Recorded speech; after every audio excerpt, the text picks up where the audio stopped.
Jim Martin here with the Charleston Parks Conservancy, and today we're going to talk about what to do with your daffodils now that they're through blooming.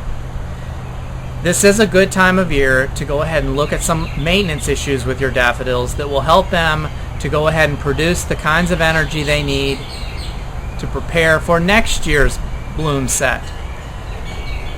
When we look at the daffodils that are spent, many people think to go ahead and cut the entire stem off of the daffodil.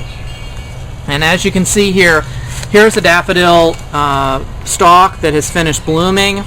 And what most people do is they'll come down here in the base and they think that by popping this off, they'll be doing the plant a service.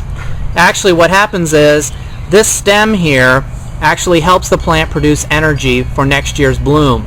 So what we tell people is to go ahead and just pop off the top, the portion that already has bloomed.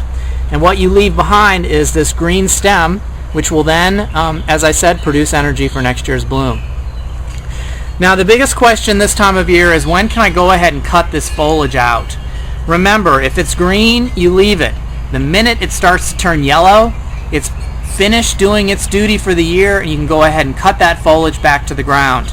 Most people try to wait until the foliage turns brown, but again, you're waiting too long, and it's really not necessary to wait that late, especially considering the fact that foliage starts to look really yucky and ugly when it starts turning yellow. So wait till it starts turning yellow and then go ahead and cut it back.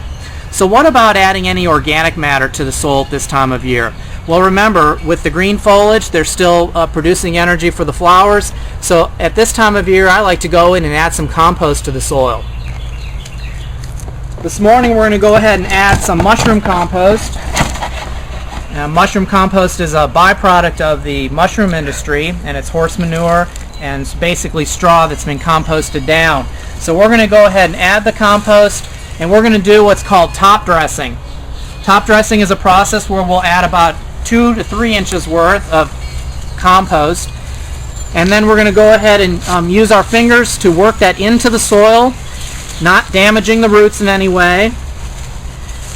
Just dig it in enough.